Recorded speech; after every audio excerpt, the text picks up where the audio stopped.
There are so many accessories for the DJI Air2S. Some of them are pretty fantastic, while others are a bit gimmicky.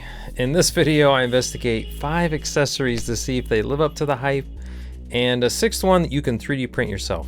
Let's jump in.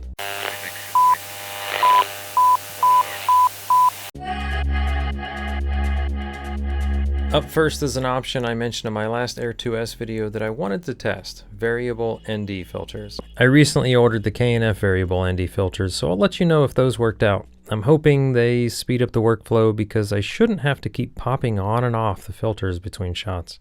I picked up this set from K&F Concept called the Nano X series filter for $30, and it comes with 2 lenses.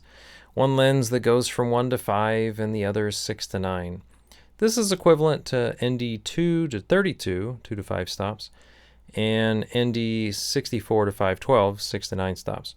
The materials are fairly high quality, so nothing weird there. Compared to the set that comes with the Fly More combo, you have much more range, which is absolutely needed some days. That set only goes from ND 4 to ND 32, so this one filter covers that entire range. So there's nothing new about installation, and they are extremely easy to use. It's about double the weight, from 1.4 grams to 3.3, but this won't have much of an impact on flight time. Some said that they noticed a green cast. I personally didn't notice it, but maybe you'll have different results. I don't know.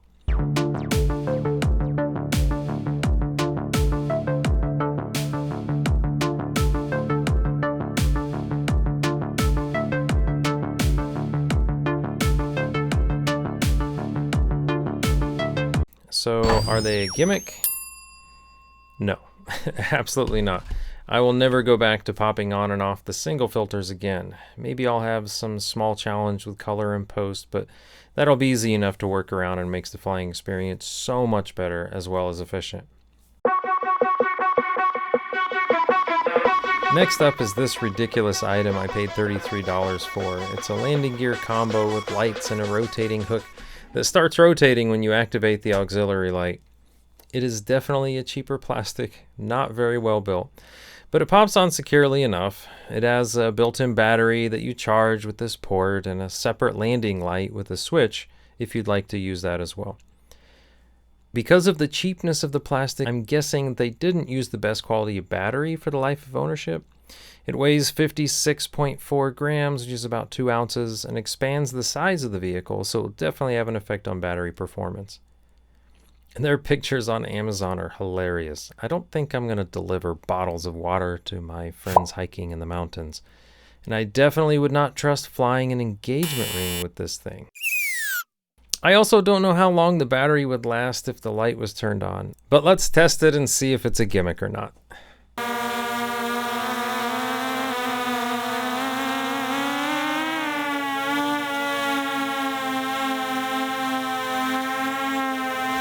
I'm going to fly around for a second and then play a short game to see if I can drop a few items onto the landing mat. Yes, it's a hit, but it rolled off. Okay, next up, box of Third Wave Water's Dark Roast Profile.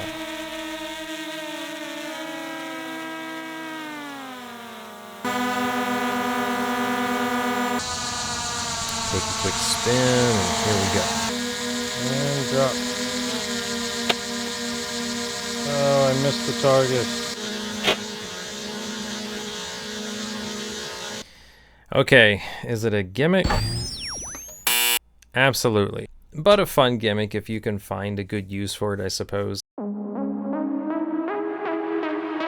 The next item is one that you can't buy anymore, but I wanted to try it anyways. It is the Insta360 Sphere.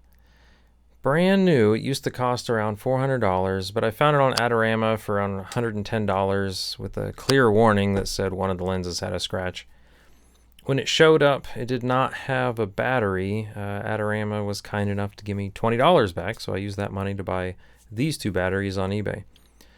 Thankfully, the Insta360 1X battery is interchangeable with the Insta360 Sphere.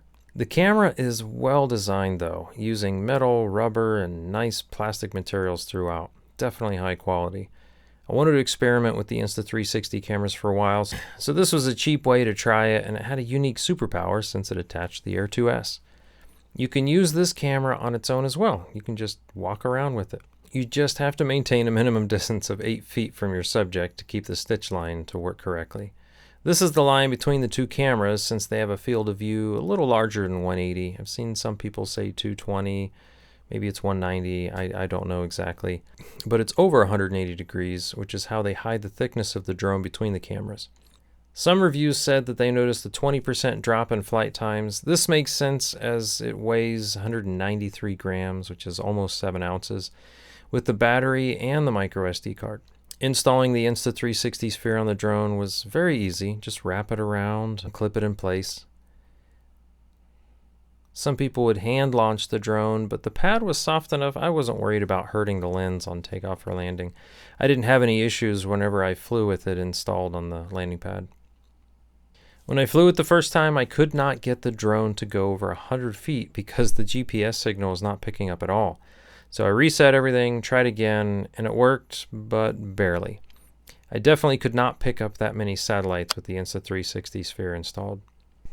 Then after flying for about 15 minutes, I started having overheat issues with the Insta360, and it was only 85 degrees outside.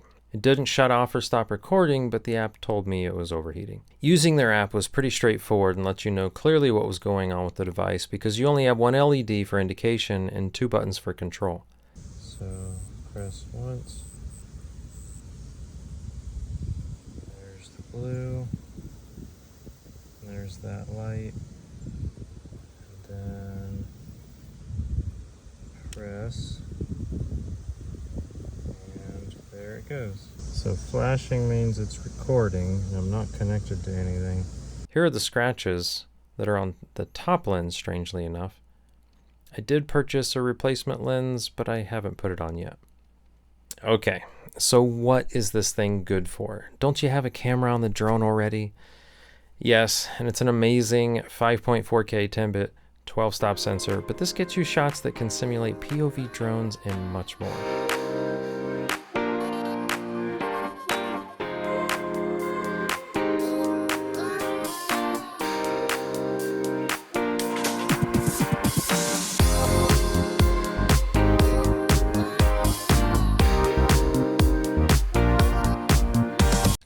Is it a gimmick? No, but you can't buy it anymore. Boo. There are other ways to connect an Insta360 camera to the Air2S to achieve some similar results, but this was the easiest method in my opinion to get a full 360 view without any drone in the shot. Next up is this Sunhood joysticks protector shield. Need a few more nouns here for $18. I started with this cover, but shifted to this one after I saw how it worked. It doesn't block the sun as much, but I haven't had an issue with the sun while using it yet. And I love how it protects the joysticks, so I don't have to keep taking them on and off, slowly degrading the threading in the RC controller, let alone wasting the time of taking them on and off. It installed by snapping around the controller and connecting these 2 screws in the back. The plastic material is okay enough, and inside there's a soft pad to further protect the screen. It also packs easily into the factory DJI Air2S bag with all of my other batteries, the drone, and everything with no issues. So is it a gimmick? I don't think so, but the materials could be a little nicer. It's a win for me because it speeds up setup and teardown time whenever I fly the drone. For the next one, I'm sure you've all seen this one a few times and wondered, does it really work? The next item is a funny one, propeller guards for $20. The installation is pretty easy. Just push the matching sides together, then slide the 2 ends of the motors into the holes one side at a time and snap the seemingly brittle clips over the drone arms into place. One side together weighs 41.7 grams, so it's about 3 ounces total for all 4 corners. If you use this outside, I'm sure you would add a lot of drag to the vehicle, depleting your battery much faster, but the reason I purchased this was to use the drone more safely indoors. Let's try a few tests to see if the propeller guards actually work. Let's start with a simple push test, risking my fingers. Okay, that's easy enough, no weirdness. Now let's try the test we all thought of when we first saw these. Walls! Whoa, it works. They didn't pop loose or flex or crack or anything weird.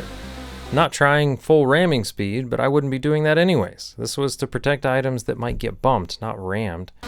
Final test. What about a flat screen TV?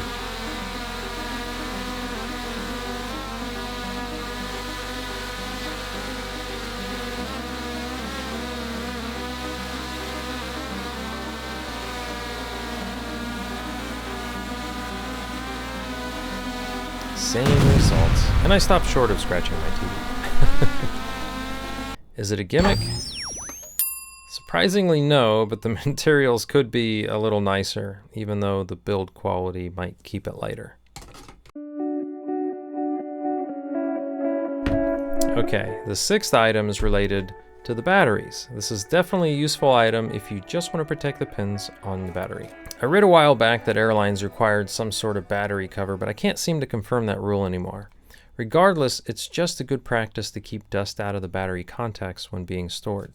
I like this one the best out of all the ones I saw online. The link is in the description below to download the model for free and print in whatever color you want. I chose this dark gray PLA sparkle because the sparkle makes the print look a little more uniform and easily snaps on and off to keep dust off the battery. And did you get your certificate to fly yet? I'm not talking about the Part 107 for those of us who are flying for income, but the FAA's Recreational UAS Safety Test Certificate, called Trust. If you're flying for fun and the drone is over 250 grams, then you're required to get the certification. It takes a whopping 10 to 15 minutes to take their training and test, then print the certificate and keep it with you whenever you fly. You learn the basic rules, and then you'll be legal if someone decides to check up on you and see what you're doing. I put the link to the AMA course I took in the description below, as well as the FAA link to all the courses. Just do it. It's totally worth it.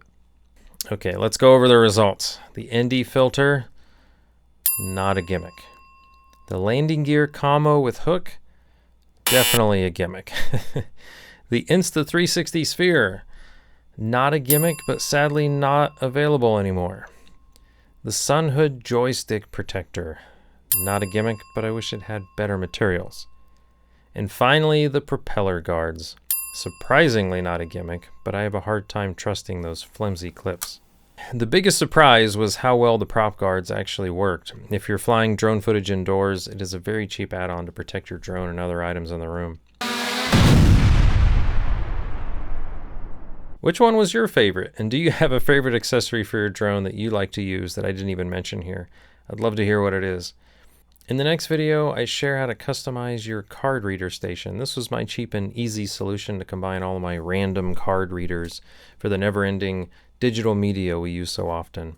In this case, I'm using CFast 2.0, compact flash cards, SD cards, CF Express B, and many more into one station. If you're new to the channel, please subscribe to get more content like this. I love sharing what I'm learning as I prepare to film the next movie, which writing has finally begun, by the way. If you haven't seen my last short film yet, it's a Stargate fan film called Unity. Us Stargate nerds are sad that Amazon MGM hasn't pulled the trigger on creating a new TV series yet, so I thought it would be fun to try to feed the starving audience a little. It was so much fun to film. I also have a behind the scenes sharing the insanity that took place in the description below. Please let me know any questions or comments. Thanks for watching, and I'll see you in the next video.